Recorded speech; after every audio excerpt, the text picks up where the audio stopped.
Welcome to the Deep Dive, where we take your source material and really uncover the most important nuggets of knowledge. Today, we're diving deep into some really pivotal verses from Genesis 11, specifically verses 30 through 32. Now, this isn't just ancient text, it's what you might call a hinge moment. It really sets the stage for an entire saga. Our mission today is to understand how these few verses, with their carefully chosen words and narrative twists, build up this huge dramatic tension and get us ready for a completely fresh start. Think of it like the ultimate cliffhanger, but done with real literary precision. Yeah, what's really fascinating here is how these verses, they seem like just the end of a family record, right? A genealogy, but actually they're intricately staging the whole Abrahamic drama that's about to unfold. We're shifting from this really broad sort of anonymous list of names to a super sharp focus on just one family. And these verses, they just masterfully highlight the challenges, the roadblocks, the sheer human impossibilities that make what God does next seem so, well, profound and unexpected. Okay, let's unpack this then. We kick off with verse 30. It's incredibly short, but carries so much weight. Now, Sarai was barren. She had no child. At first glance, it seems like a simple statement. Maybe a bit sad, but just a fact. Yeah. But you're saying the original Hebrew gives it more punch, like a double impact. That's a really crucial distinction, yeah. The Hebrew phrasing, you have wakara, hai, which means she was barren. And it's immediately followed by in la walad, there was no child for her. Now, that's not just repeating yourself for no reason. It's not casual emphasis. It's this deliberate rhetorical doubling. It's almost like the text itself is underlining the problem. In bold, red ink. It forces you, the reader, to kind of sit with this huge obstacle. And it makes you ask, well, why? Why state the same thing twice if it's just a biological detail? Right. That's where it gets really interesting. So it's not just standard infertility. You've called this a theological roadblock. Could you elaborate on that? Why is Sarai's situation here more than just biology, especially after what came before? Absolutely. Think about the rhythm of Genesis up to this point, especially in those genealogies. It's this constant beat, almost like a drum. He fathered, he fathered, he fathered, vaudeville. This structure creates a feeling of an unbroken line, fertile, flowing, ensuring humanity continues after the flood. It builds this expectation of life, growth, generations just rolling on. Then boom, verse 30. With Sarai, it's a full stop, jarring. The flow is completely broken. So it's not just a personal tragedy, it's presented as a direct challenge to the divine promise itself, which really hinges on having descendants. So the narrative is deliberately making a big deal out of this, not just stating a fact. And there's some irony here too, right, with their names. Precisely. The irony is just woven right in. Sarai means princess, and Abram. His name means exalted father. I mean, the whole idea of an exalted father kind of requires, well, children, a lineage, someone to carry on the name.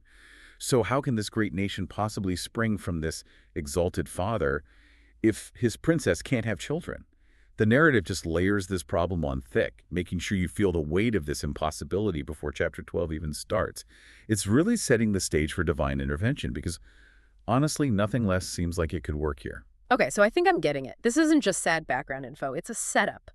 A deliberate piece of the puzzle, priming us for what's next. It's like the ancient world's version of a dramatic pause, making us lean in and wonder, okay, how is this going to be resolved? The whole future seems blocked. You've got it. It sets up the expectation that no normal human fix is going to cut it. The language itself makes sure we get that this is a major, almost insurmountable hurdle for the divine plan.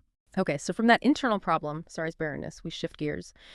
Now we get an external roadblock, a journey that starts with purpose, but then just fizzles out. Verse 31 tells us, Terah took Abram his son, and Lot the son of Haran his grandson, and Sarai, and they went forth together from Ur of the Chaldeans to go into the land of Canaan. But when they came to Haran, they settled there. And again, yeah, the Hebrew verbs here tell us so much about what the narrative wants us to see. Of weyai lasha, that's they went out and did they go. It has this real sense of momentum, a clear purpose. They weren't just aimlessly wandering. They were heading somewhere specific, Canaan, a really significant destination. But then suddenly the narrative switches. Weyu Shabusham, they settled there. It's such a stark shift from purposeful movement to just stopping. A permanent pause. The contrast is really strong. It feels so human, doesn't it? And Terah's name itself. I know some link it to delay or wander. Yeah. He starts out heading for Canaan, this perhaps divinely prompted goal, but he stops short, settles in Haran. And you can imagine the reasons, right? All the human stuff. Maybe grieving his son Haran's death. He'd just adopted Lot, his grandson. That's a big responsibility. Leading a whole clan, that's a massive undertaking. Maybe the grief was too much, or maybe Haran just felt comfortable, secure, easier than pushing on to the unknowns of Canaan. It's a classic case of a good start but unfinished finish, playing out on a huge stage. And if you connect it to the bigger picture, it really shows how even with an initial push towards a divine goal, human factors, loss, comfort, maybe just fear of the unknown, the challenge of it all can cause serious delays. Or even, like here, completely derail the original plan. The plan just stalls out. And the narrative points this out, almost setting up why God in the next chapter has to speak directly to Abram, bypassing Terah completely, whose ambition kind of ran out of steam. It highlights how human plans can falter, even the well-intentioned ones.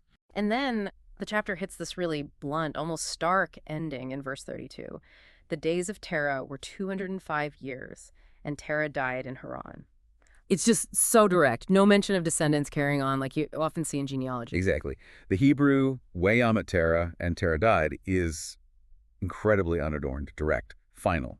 His death in Haran closes the chapter, literally in the text and figuratively, for this whole phase of the journey. It's the last note of this genealogy, and it's played in silence almost.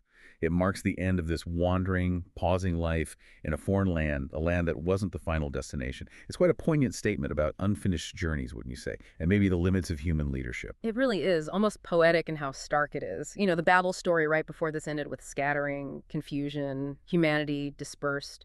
Now Terah's story ends with delay and death, in a place that wasn't the goal. Both stories seem to be crying out for something new, don't they? A different direction, a divine intervention, a reset. You're absolutely right. They both function as this profound setup for something completely new. They really amplify the sense that humanity, kind of left to its own devices, keeps stumbling or falling short of, Yeah. well, its potential, or maybe a divine call. So let's pull it all together. What does this pileup of details really mean? We've got barrenness and the key woman, a journey that starts strong, but just stops dead. And the patriarch, the leader, dying in a foreign land far from where they were supposed to go. It really feels like a triple dead end for the family line that's supposed to carry the future, the promise. Precisely. And these aren't just random sad facts reported neutrally. The Hebrew itself, the way the story is told, layers on this intense dramatic tension. You've got the repetition about the barrenness, you've got those verbs showing purposeful movement that just gets halted permanently. And then that blunt death notice. No hint of continuation there. The narrative deliberately pauses right at this point of human impossibility. It leaves you, the reader, hanging in suspense, wondering. Yeah, it's like a masterfully done cliffhanger, seriously. The whole family line, the one that's meant to be the conduit for everything, it's stalled. The womb that needs to bear the future is empty. The father figure who started it all is dead, and Haran can't finish the trip. So you're left just whispering, okay, what is God going to do now? How can this possibly move forward when every human path seems blocked? And that fundamentally is exactly the point these verses are engineered to make. This careful setup, this triple dead end, it's all designed to heighten the drama, to make what happens next feel even more significant, more powerful. These verses set the stage for something totally new, something that has to come from outside human limits, outside human ability, out of the barrenness, out of the stalled journey, out of these human dead ends. God steps in, calls Abram directly, a fresh act of grace, a totally new beginning. The spotlight swings fully onto Abram and Sarai, standing right there, caught between their obvious human limits and God's huge, almost unbelievable new promises.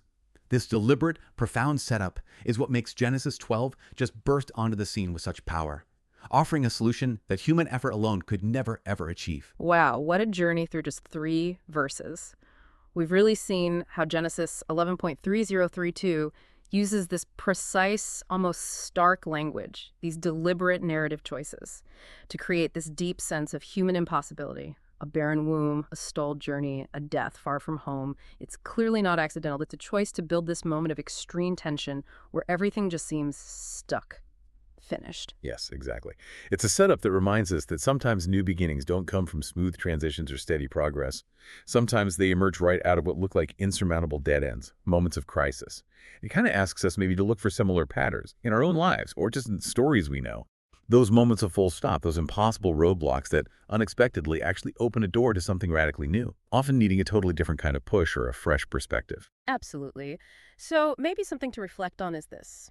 If the path to a promised future seems completely blocked by human circumstances, by what looks impossible, what does that really tell us about the promise itself? And maybe about the kind of power, the kind of intention needed to actually fulfill it. We'll leave you with that thought as you continue your own deep dives into knowledge. Until next time.